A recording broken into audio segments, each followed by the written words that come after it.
Halo, halo, assalamualaikum warahmatullahi wabarakatuh. Apa kabar Anda semua? Semoga selalu dalam keadaan sehat walafiat, tetap semangat dan bisa menjalankan ibadah bulan saum bulan Ramadan ini dengan lebih khusyuk, dengan lebih banyak amalan-amalan Ramadan yang bisa dilakukan dan Amin. seperti biasa, meskipun Anda masih puasa, kita ajak membahas berbagai persoalan karena bukan berarti kalau puasa terus kemudian kita berhenti dari aktivitas yang lainnya. Mari kita ngobrol-ngobrol tentang membaca berita di balik berita dalam program Off the Record. Masih bersama saya Hersy Arif. Dan saya Agi Beta, senang sekali menjumpai Anda. Semoga semuanya dalam keadaan sehat dan terus semangat Yes, puasa. yes, Iya. ya. Oke, saya kira kalau kita bicara berita-berita yang paling aktual, tentu saja ini berkaitan dengan eh, soal Piala Dunia, Mbak ya, ya Piala Dunia U20 ya, yang Iya. sekarang ini sedang jadi kontroversi, apakah akan jadi dilaksanakan di Indonesia atau tidak, karena sekarang ini kelihatannya banyak sekali elemen penolakan itu semakin menguat di dalam negeri ya. Apalagi setelah PDIP itu malah jadi pelopor gitu penolakan gitu ya. Ini saya kira menarik untuk kita bahas kok, karena alasannya PDIP kan ini karena Bung Karno ya. Pokoknya Mhm. mereka ini apa semacam eh, mengikuti apa ya sikap dari Bung Karno. Begitulah kira-kira gitu ya, Iya. Mbak ya. Sementara Iya. dalam masyarakat kita yang sekarang ini dianggap sebagai sebuah isu pembelahan gitu ya, karena ini cenderung ini adalah isu-isu kalangan umat Islam, padahal sebenarnya bukan nih ya, bukan bukan semata-mata persoalan umat Islam, ini Mhm. persoalan asasi manusia dan lain-lain gitu ya soal ini ya.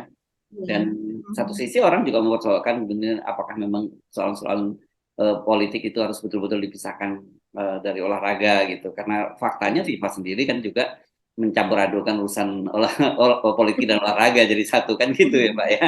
Oke, saya kira topik itu menarik untuk kita bicarakan di tengah-tengah ketidakpastian dan ada kabar bahwa FIFA itu sudah membatalkan kemungkinan Indonesia untuk menjadi tuan rumah. Ini kabar yang berembus kan juga begitu ya, Mbak Agi ya. Sementara Pak Erick Thohir sekarang katanya sedang melobi FIFA untuk tetap bagaimana agar dijalankan tetap dilaksanakan di Indonesia seperti semula gitu. Ini berkaitan dengan soal Mhm. keikutsertaan timnas Israel. Terus isu apa lagi, Mbak, yang di luar itu yang kuat? Mungkin saat ini yang isu yang meresahkan petani begitu ya Mas Hersu, dan juga menjadi pertanyaan besar adalah rencana dari Pak Jokowi. Bukan lagi rencana sih, sebenarnya sudah keputusan karena eh, sudah menyuruh Kementerian Perdagangan dan Bulog untuk mengimpor 2 juta ton beras begitu di saat di tengah panen raya yang sekarang sedang berlangsung di banyak wilayah di Indonesia. Itu menarik Mas Hersu. Itu satu lagi dari kebijakan Pak Jokowi yang orang kemudian mencatat bagaimana Pak Jokowi, saya ingat betul loh waktu itu Pak Jokowi ya pidato dengan gagah betul di kampus UGM gitu ya, yang Mhm. ngomong ini semua kok kita impor impor impor kok impor pokoknya gitu nanti ya, tapi dan beliau katanya ini kan sebenarnya soal yang sederhana yang gampang Mhm. diselesaikan gitu kok, tapi Mhm. tiba-tiba ternyata sekarang nih Pak Jokowi kok malah jago impor gitu. Dan soal beras ini saya kira ini udah yang kedua ya, beras impor ini, Mbak ya, sekarang ini ya. Beberapa waktu yang lalu kan juga kita baru membuka keran impor beras dan sekarang dibuka lagi ya. Iya, betul sekali. Jadi tahun yang lalu itu kan importansi yang pertama tuh 500.000 ton begitu. Yes. Dan kemudian itu dikirim dalam beberapa tahap. Dan baru saja yang terakhir gitu kalau tidak salah bulan Januari atau Februari ini itu dikirim tahap yang terakhir dari 500.000 ton dan kemudian saat ini disusul lagi dengan keputusan untuk melakukan impor lagi. Jadi memang betul-betul rezim apa ya berhasil menyejahterakan petani begitu sebetulnya Mas Hersu. Tapi petaninya dari luar begitu, bukan petani. Saya pikir ini Mbak lagi ngomong serius gitu. Luar biasa memang Pak Jokowi itu betul-betul pro petani, tapi petani Vietnam. Gitu-gitu ya. Oh, petani Thailand gitu. Dari mana kita yang paling banyak? Vietnam dan Thailand ya kalau impor beras Ya, itu ya. betul betul. Ya, Mhm. ya, Ya. ya. Saya kira pantas Pak Jokowi dinobatkan sebagai Bapak Petani di Thailand dan di Vietnam.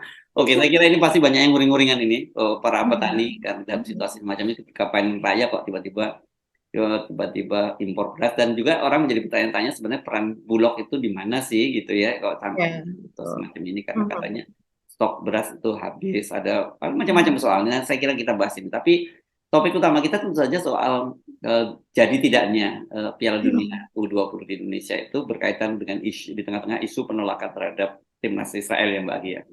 Betul, betul sekali Mas Hersu. Jadi ini menjadi makin ramai karena simpang siur dan sampai sekarang juga belum ada keputusan pasti ya apakah jadi dilaksanakan di Indonesia. Karena sejak 2 hari terakhir ini ada yang berendus kabar begitu ya. Salah satunya dari pengamat sepak bola yang juga pernah menjadi anggota PSSI yaitu Yesayas Octavianus yang mengatakan bahwa sebetulnya dari pihak PSSI dari pihak FIFA maksudnya sudah mengirim surat begitu kepada PSSI bahwa membatalkan pertandingan atau kompetisi U20 Piala Dunia tersebut di Indonesia. Tapi kan memang sejauh ini pemerintah belum mengeluarkan pernyataan resmi begitu bahwa mereka sudah menerima surat dan memang belum ada klarifikasinya Mas Hersu. Tapi terus kemudian dari Arya Sinulinga yaitu dari Exco dari PSSI memang sempat mengatakan bahwa itu tidak benar begitu bahwa mereka membatalkan buktinya bahwa mereka saat ini juga masih berkeliling ke stadion-stadion yang akan digunakan sebagai tempat pertandingan tersebut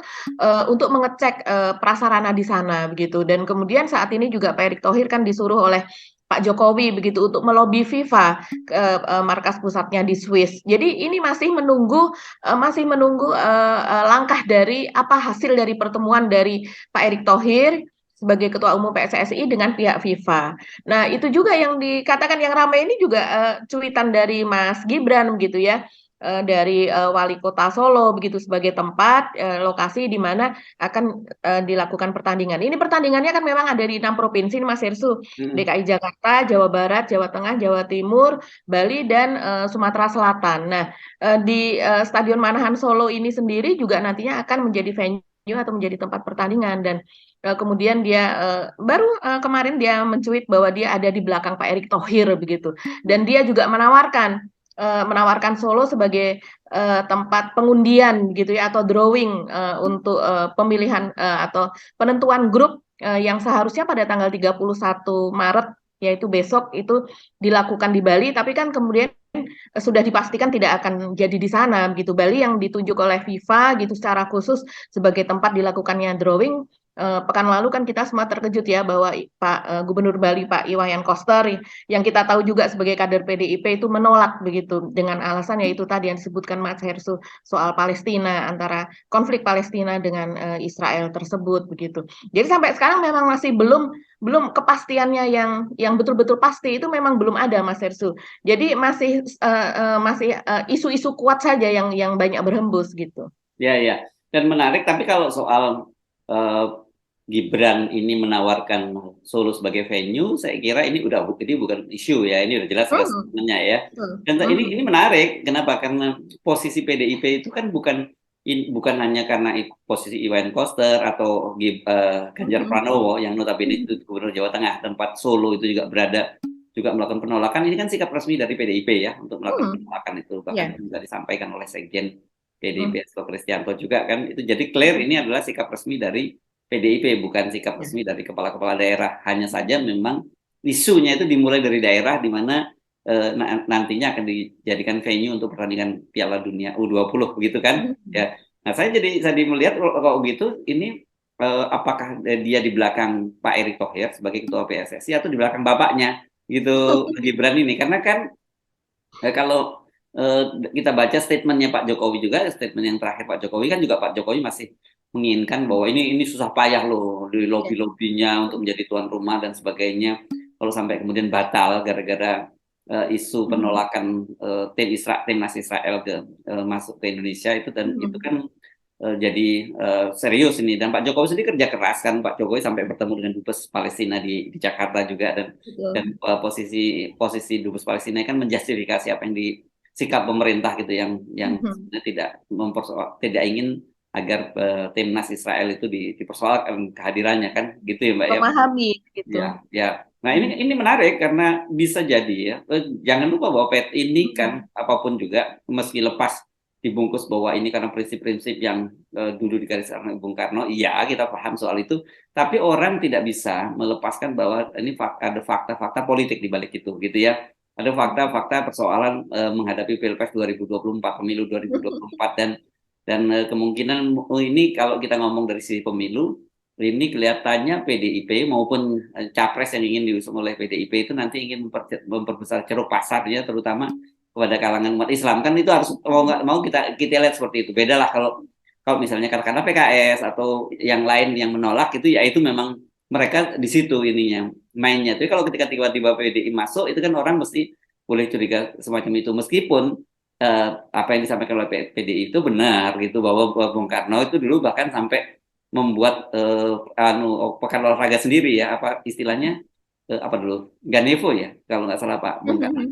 Iya. membuat event olahraga sendiri bukan olahraga Iya, bukan event. Betul. olahraga. Karena memang Pak Karno pada tahun 57 ini kan jadi kemudian orang menggali begitu apa yang terjadi pada Bung Karno pada zaman itu. Memang pada tahun 1957 itu Bung Karno menolak untuk bertanding dengan apa melawan Israel untuk kualifikasi Piala Dunia begitu. Yaitu dengan karena pembelaan terhadap Palestina itu tadi dan ya itu yang kemudian diambil oleh PDIP sebagai ini bukan persoalan untuk politik atau untuk mencari nama atau mencari elektabilitas, mendongkrak elektabilitas. Mereka mengatakan demikian karena ini adalah soal ideologi menurut mereka begitu. Jadi alasannya adalah sejarah berdasarkan apa yang dilakukan oleh Bung Karno. Begitu salah satunya adalah demikian Mas Hersu. Tapi yang menarik memang jadi saat ini di PDIP sendiri kalau kita melihat bahwa apa yang dikatakan oleh Sekjen PDIP, Hasto mengatakan bahwa sebetulnya itu bukan sikap PDIP saat ini saja. Dia mengklaim bahwa pada bulan Agustus tahun yang lalu saja itu PDIP itu sudah memperingatkan, jadi memberitahu bahwa ini yang akan terjadi kalau seandainya Israel itu akan lolos begitu ya, tim dari Israel lolos kepada untuk Piala Dunia U20 ini. Memang pada saat dilakukan bidding dulu tahun 2019 kan kita memang juga belum tahu bahwa Israel kemudian akan lolos gitu untuk mengikuti pertandingan ini. Tapi kemudian ini kemudian menjadi polemik ketika Israel kemudian lolos. Nah, sikap PDIP ini yang menarik adalah karena semuanya ini dari Pak Jokowi juga adalah kader PDIP, Gibran juga kader PDIP, kemudian sikap dari petinggi PDIP atau sikap partai itu sudah jelas bahwa mereka menolak kedatangan dari timnas Israel, apapun yang terjadi begitu kan ya. Nah, sebenarnya nah inilah Mas Ersu ini yang menjadi menarik begitu ya. Artinya pada saat ini apa yang dilakukan Gibran gitu ya dengan dia justru menawarkan kalau bahkan dia mengatakan kecewa Mas Ersu. Sebelumnya dia mengatakan kecewa ketika diwawancara oleh media, antara lain dia mengatakan demikian. Mas Gibran ini kalau ngomong kan suka bercampur ya antara bahasa Indonesia dengan bahasa Jawa gitu. Dan antara lain dia ngomong begini bahwa menyayangkan gitu kalau seandainya dua gubernur tersebut yaitu Iwayan Koster yang juga kader PDIP dan Pak Ganjar Pranowo gubernur Jawa Tengah yang juga kader PDIP dan menolak tempatnya dipakai gitu untuk pertandingan Israel gitu. Kalau yang Bali kan menolak dijadikan tempat sebagai drawing gitu. Kalau Jawa Tengah menolak kalau seandainya Israel nantinya kan pertandingan itu berkeliling ya. Seandainya Jawa Tengah nanti dipakai sebagai venue. Nah, menurut Gibran, kenapa itu tidak penolakan atau protes itu kenapa tidak dilontarkan sejak dulu begitu? Kenapa baru belakangan ini? Nah, ini menjadi menarik. Padahal kita tahu juga Gibran dengan bagaimana kedekatan Gibran dengan Pak Ganjar begitu, Mas Hersu. Gibran mengatakan seperti ini, Mas Hersu. Satu aja kalau dipermasalahkan harus diprotes ket dek ben ngopo lagi saiki gitu. Kenapa baru sekarang? Harusnya sejak dulu kurang lebih gitu ya. Nek orang pengen jadi tuan rumah, rasa jadi tuan rumah protes wae gitu. Harusnya diprotes dari dulu. Kenapa baru sekarang? Kalau tidak ingin jadi tuan rumah, ya tidak usah jadi tuan rumah sejak dulu begitu. Dan kemudian ya dia mencuit gitu kan Mas Gibran ini kan memang aktif gitu ya di Twitter. Kemudian dia mengatakan juga bahwa sudah berbicara langsung dengan Pak Erick Thohir sebelum berangkat ke Swiss dan kemudian dia mengatakan saya ada di belakang Pak Erick Thohir dan lain sebagainya. Padahal dari PDIP ini sudah keras sekali perkataannya begitu Mas Ersu. Ini menjadi sesuatu yang menarik ya Mas Ersu. Bagaimana di dalam tubuh partai itu sendiri bisa ada banyak pandangan. Kalau saya melihat ini faktornya adalah seperti Mas Hersu tadi, ya bisa Mas Gibran ini membela bapaknya, tapi dia juga sebagai pemilik Persis Solo yang Ya. dimana dia sudah mempersiapkan Manahan begitu ya, Hmm. dan katanya gara-gara untuk ini untuk mempersiapkan sebagai tempat jadikannya venue pertandingan, maka kemudian tim Persis itu sendiri sampai kemudian latihan dan kemudian bertanding itu di tempat lain, di stadion lain di luar kota begitu, dan itu sudah menghabiskan biaya besar, relokasi PKL karena tim FIFA akan datang untuk melihat secara teknis kesiapan di sana dan sebagainya. Inilah kerugian yang akan ditanggung kalau seandainya pertandingan Piala Dunia U12 ini tidak jadi berlangsung di Indonesia. Itu mungkin alasannya, Mas Ya, Erso. ya, ya, ya, ya. Ini berarti lakonnya bukan di belakang itu, bukan bukan Gibran di belakang Erick Thohir, saya kira. Gibran di Mhm. belakang bapaknya gitu ya. Eh, Mhm. Berhadapan dengan PDIP gitu dalam soal timnas Israel ya. Mau nggak mau seperti itu ya. Dan ini tentu saja buat Pak Jokowi ini memang semacam kayak kayak buah si malakama dong ya menghadapi situasi sekarang itu ya. Ya. Satu sisi dia berhadapan dengan partainya sendiri, yang kedua dia Mhm. juga berharap Indonesia tetap jadi tuan rumah. Kalau yang lain-lain protes-protes di kalangan umat Islam dan sebagainya seperti biasa Pak Jokowi bisa dengan mudah mengabaikan. Tapi kalau ini langsung dari PDIP dan ini pasti kalau kita melihat sikap dari gubernur PDIP tadi ini kan bersikap resmi dari ketua umum gitu dan Ya. itu kita bisa membacanya itu dari pernyataan-pernyataan dari sekjen ya Mbak ya.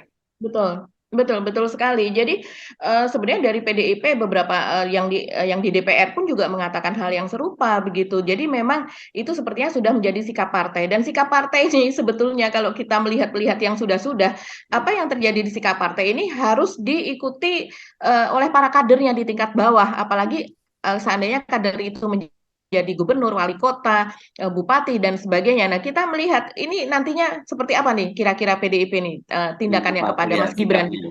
Ya, Apakah akan ya, ya kalau kita melihat pernah keras kepada Ganjar Pranowo begitu kan Mas Hersу hmm, dan kemudian ada sanksinya, ada peringatannya. Nah, ini dalam soal ini bagaimana kira-kira sikap maksud saya sikap PDIP gitu terhadap Gibran gitu. Dan jangan lupa ya itu tadi Pak Presiden juga adalah kader PDIP begitu. Dan kita lihat ya Pak Presiden Pak Jokowi ini terlihat bingung begitu ya. Bagaimana memecahkan ini? Tapi kalau saya rasa Mas Hersu, apa yang Hasto juga pernah mengatakan bahwa mungkin bisa dicarikan pemecahan dengan melakukan pertandingan di lokasi lain gitu, mencarikan tempat yang bisa menerima Israel. Nah, kalau kita melihat Indonesia begitu ya, siapa kira-kira bisa menerima Israel? ya Ya kurang lebih gampang mungkin proksinya kita. Ya, Singapura. ya proksinya adalah Singapura begitu ya. Kalau Malaysia juga tidak mungkin, Brunei tidak mungkin begitu. Tapi apakah ini mungkin? Ini Ya menjadi kan sesuatu Singapura ini kan sama dengan sebenarnya Israel di Asia Tenggara kan sebenarnya sama. Little Israel ya. Ya, ya, ya saya kira dan itu proxy dan kita tahu ada kedutaan besar eh, Israel di Singapura dan kemudian juga kita tahu pangkalan operasi intelijennya Israel Mossad itu pangkalannya kalau di Asia Tenggara juga di Singapura. Jadi paling mungkin di sana. Tetapi apakah kemudian FIFA mau memberikan toleransi semacam ini? Ini Betul. saya kira ini nanti berkaitan satu itu adalah kemampuan lobby dari Indonesia, kedua Ya. juga seberapa besar Indonesia itu pengaruhnya di mata FIFA, Mbak. Karena kita ingat dalam kasus misalnya dalam perhelatan Piala Dunia kemarin yang di Qatar ya misalnya, itu kan juga pada kemarin itu kalau soal larangan kalau mencampur adukan politik dengan olahraga itu FIFA udah melakukan dia dengan menghukum Rusia tidak boleh bertanding juga kan gitu. Sementara di sana kemarin juga Qatar itu bisa bisa deal dengan Aturannya. FIFA berkaitan dengan soal kampanye LGBT gitu. Bahkan kemarin kan kita ingat bagaimana tim Jerman rencana akan dihukum waktu itu diancam akan dihukum kalau kemudian tetap akan mengkampanyekan soal LGBT itu kan. Negara-negara Eropa itu akan bersikap seperti itu. Tapi akhirnya mereka ngalah gitu ya, karena FIFA betul-betul keras mengancam soal itu gitu. Nah ini kan kelihatan sekali bahwa lobby lobby dan juga tentu posisi Qatar itu di mata FIFA kuat.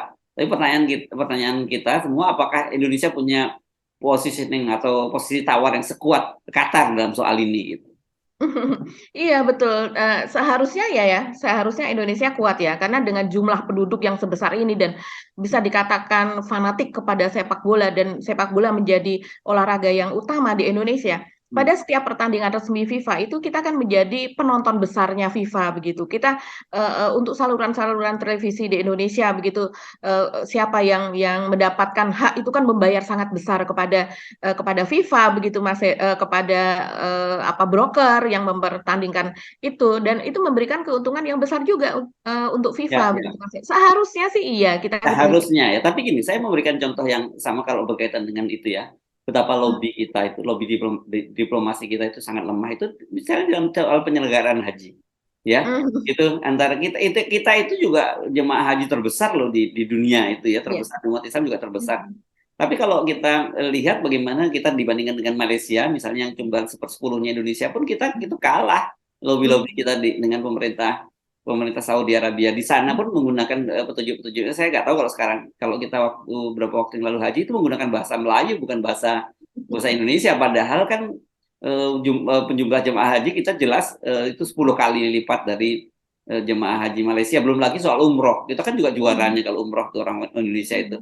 Tapi kita tidak bisa menggunakan kekuatan itu untuk lobby untuk kita agar apa kepentingan-kepentingan Indonesia diakomodir. Nah, ini sekali lagi menurut saya banyak nuansa banyak sisi yang mesti kita soroti. Selain tadi itu soal seperti apa sih sebenarnya dari sini nanti kita akan tahu FIFA itu bagaimana yang memandang Indonesia seperti apa gitu. Kalau akhirnya ternyata misalnya FIFA itu memindahkan ke tempat lain, ya berarti posisi kita itu sangat lemah. Walaupun sebenarnya dengan posisi last minute ini kan tinggal kapan? Bulan bulan Mei ya Mbak pelaksanaannya ya. Ya, Mei sampai Juni. Sampai Juni. Saya kira nggak mudah juga buat FIFA itu untuk memindahkan negara lain yang menjadi kompetitor kita waktu bidding ini ya. Mana Meksiko dengan Brasil ya atau mana yang? Iya, Meksiko dengan Brazil, dan kabarnya untuk yang sekarang ini kalau menurut Pak Yesayas Octavianus itu FIFA sudah menunjuk Peru begitu ya. Yang sudah menawarkan ada Argentina. Argentina juga ingin sekali Negara kan menyelenggarakan. Amerika Latin juga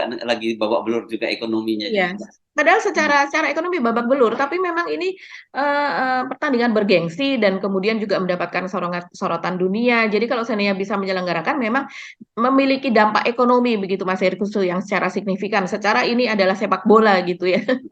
Ya, ya.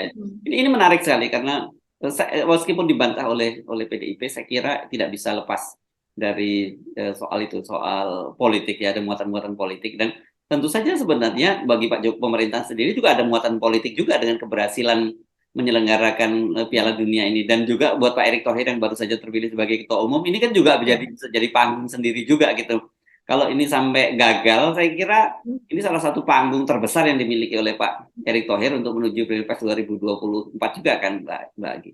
Iya, betul. Ini apabila ini sukses ya, ini salah satu bagaimana kinerja Pak Erick Thohir ini dapat disorot gitu ya, dan kemudian mendapatkan penilaian positif. Dan kita juga ya kita tidak tahu hasilnya bagaimana, tapi mungkin semoga begitu ya dihasilkan win-win solution gitu. Kita tetap menjadi penyelenggara U20 begitu, tapi kemudian juga tidak menyakiti hati rakyat Indonesia dan juga tidak menimbulkan polemik. Karena kalau kemarin kemudian Bali dikatakan sebagai tempat drawing dan juga sebagai home base-nya Israel. Ini memang kita juga secara keamanan juga kita apa ya Mas Heru, secara keamanan juga mengkhawatirkan begitu ya. Karena bukan tidak mungkin akan kemudian terjadi unjuk rasa terus-menerus dan Ya, sebagainya jadi begitu. produktif gitu ya. Lebih baik Iya. timnas Israel, tapi nggak pakai nama Israel, tapi pakai inisial saja gitu ya. Tapi ini soal ngototnya Pak Jokowi ini menurut saya menarik ya karena Pak Jokowi ini orang pasti juga akan menyoroti soal ini yang sekarang ribut-ribut sekarang ini berkaitan dengan Uber yang kemarin kita bahas juga Iya, iya. bagaimana Pak Jokowi kan alasannya waktu itu supaya untuk mencegah transisi dari pandemi ke endemi gitu. Nah ini kalau ada pertandingan Piala Dunia U20 ini kan lebih gila lagi kerumunan manusia yang kumpul. Ini apa nggak berbahaya juga ya untuk pandeminya ya?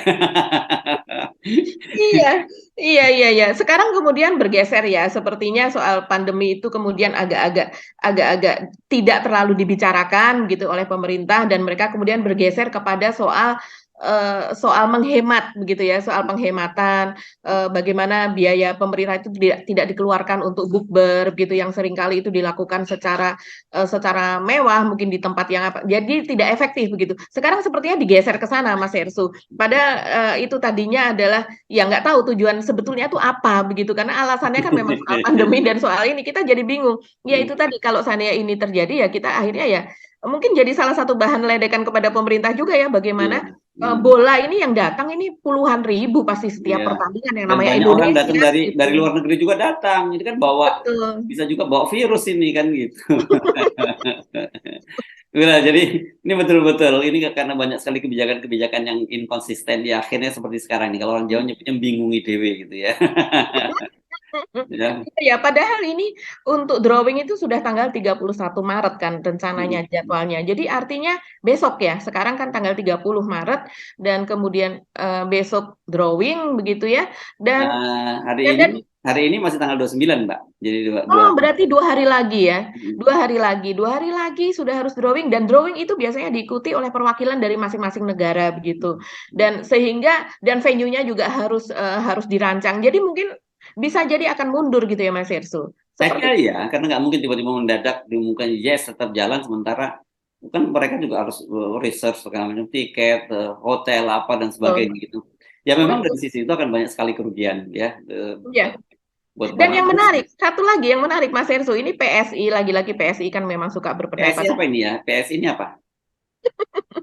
Partai Solidaritas Oh, oke Indonesia. oke. Saya pikir ini PSI SI yang S-nya dihilangkan. Oh, ini PSI. Kenapa PSI, Mbak?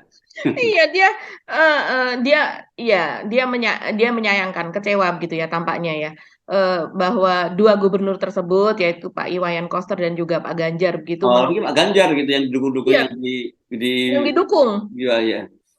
Jadi rupanya PSI sikapnya demikian dan kemudian meminta kepada Pak Heru Budi yaitu penjabat Gubernur DKI Jakarta untuk supaya Jakarta dijadikan sebagai tempat drawing begitu. Nah ini kan polemik lagi buat untuk Pak Heru Budi. Kasihan, janganlah Pak Heru Budi dikasih beban seperti itu.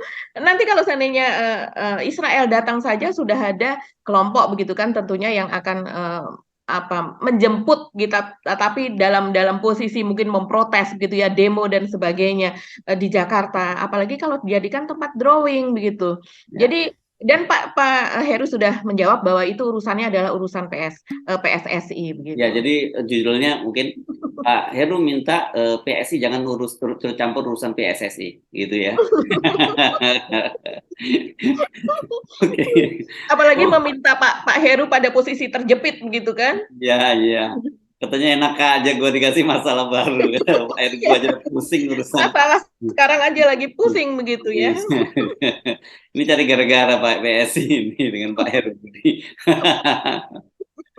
Oke, kita pindah ke topik yang berikutnya tadi kita bahas soal beras ya tadi ya. Itu soal beras ini, nah ini saya kira Mbak Agi ini lebih afdol nih kalau ngomongin soal beras nih. Ibu-ibu soalnya ya, tiap Ya. hari soalnya masak nasi. Iya Mas Ersu, jadi ini kemudian ini soal-soal ekonomi nasional ya. Jadi soal keputusan Pak Jokowi yang kemudian sudah menunjuk Kementerian Perdagangan agar segera melakukan impor beras. Ini cukup besar loh, yang sebelumnya 500.000 ton saja itu sudah dipertanyakan cukup besar. Apalagi sekarang 4 kalinya yaitu 2 juta ton gitu. Karena memang rupanya kalau menurut Pak Buas gitu Pak Budi Waseso yaitu kepala Bulog itu cadangan beras di Bulog ini saat ini memang sudah minim sekali Mas Ersu yaitu hanya sekitar 230.000 ton.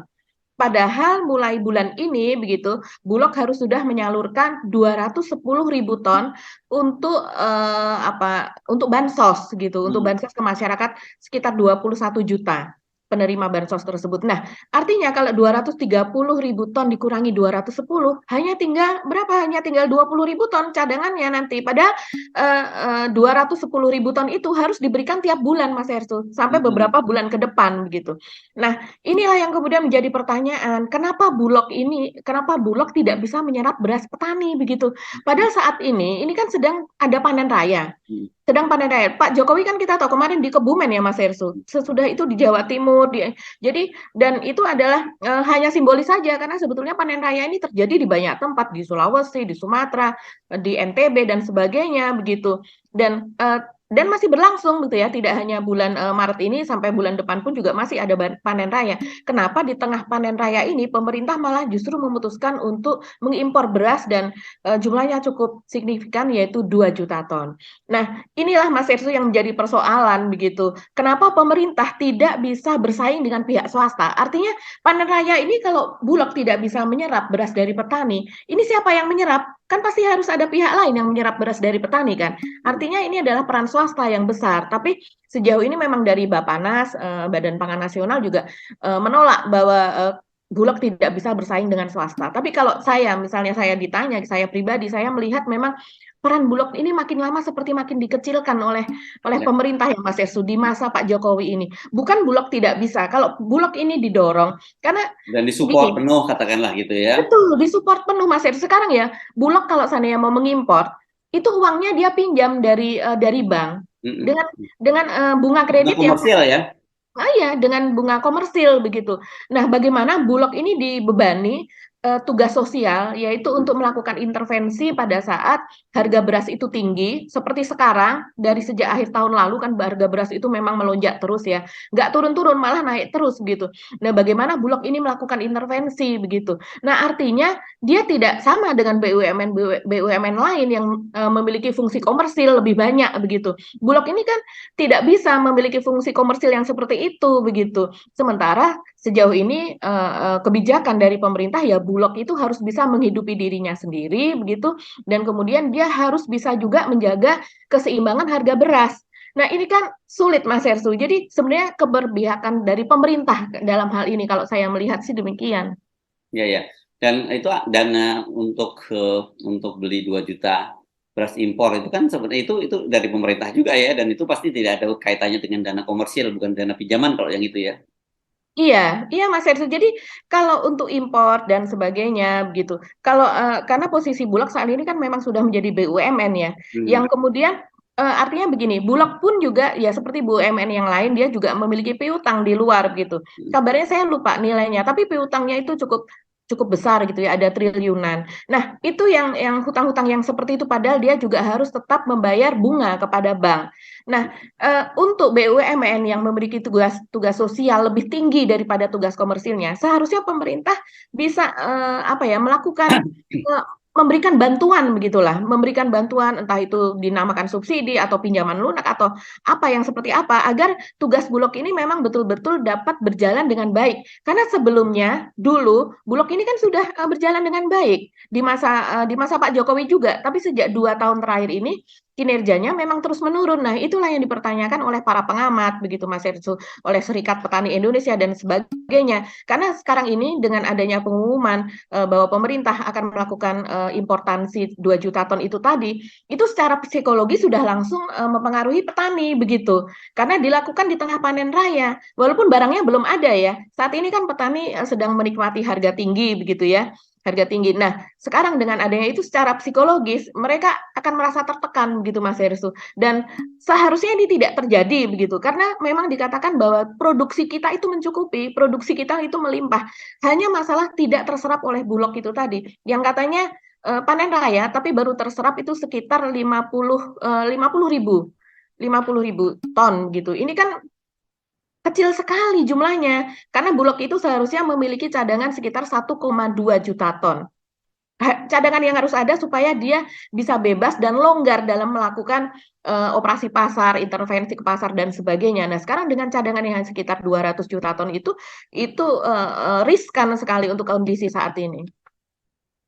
Jadi ini betul-betul lah ya, bulat juga ya kebijakan di sektor ini, dan kita tahu bahwa di antara semua itu pasti ada moral hazard gitu, ada rente Ya. ekonomi di situ yang Mhm. bermain gitu di luar berbagai pernyataan-pernyataan yang kelihatannya cukup patriotis, cukup bahwa ini keberpihakan pada rakyat dan sebagainya. Tapi sebenarnya kita tahu Mhm. permainan-permainan semacam itu ada rente ekonominya di situ, ada impor ini Ya. kan jelas lebih menguntungkan gitu ketimbang Ya. dengan harga petani. Ya memang harga beras kita kadang-kadang lebih mahal sedikit, tapi itu dampaknya pada petani kita kan luar luar biasa ya, daya Mhm. itu mendorong mereka untuk daya beli mereka juga meningkat. Terus kalau soal petani kita ini kan berkaitan juga dengan dia bagaimana dia musim tanam berikutnya segala macam kan itu. Jadi rentetannya panjang loh sebenarnya soal ini ya, soal impor ini. Tapi saya kira ini solusi yang paling mudah gitu yang selalu ditempuh oleh pemerintah, ya keputusannya paling mudah adalah impor gitu ya, Mbak Agi ya. Betul. Nah, ini solusi yang paling mudah, dan kemudian ada kelompok yang bermain Ya, untuk iya yang diuntungkan dengan ini. yang Ini. diuntungkan. Ya. Kita dulu Betul, ngitung dan karena berapa ya dapat orang, kalau katakanlah berapa rupiah gitu per kilonya gitu dapat keuntungan dari impor ini, tinggal kalikan saja dengan 2 juta ton itu ya Mbak ya. iya, iya betul sekali, seperti impor beras, kemudian impor gula, begitu juga dengan impor-impor yang lainnya begitu. Itu seringkali memang ada rente di balik itu. Nah, ini kan sebenarnya, dan rente ini sebenarnya memang sudah berlangsung sejak lama. Wah, Tapi itu di cerita setiap lama ini. pemerintahan gitu mereka selalu mengatakan bahwa akan melawan akan Mafianya melawan mafia para lama pemilik ini rente Mbak. ini. Tapi kan, iya, iya, iya, betul sekali Mas Hersu. Ini permainan mafia lama, dan rupanya dari pemerintahan ke pemerintahan itu sulit sekali ya untuk Ya, melawan mereka. Nah, kembali kepada beras ini Mas Hersu. Kalau seandainya sekarang kita secara logika di hampir di banyak tempat di Indonesia itu panen raya, terus kemudian Bulog hanya dapat menyerap dengan hanya 50.000 ton itu tadi ya, dengan alasan mungkin harga pembelian pemerintah itu yang memang sudah dibatasi oleh pemerintah. Bulog hanya boleh membeli dengan maksimal harga sekian gitu ya. ada Nah, pagunya ya. inilah yang kemudian menyebabkan juga. Ya, ada pagunya, betul.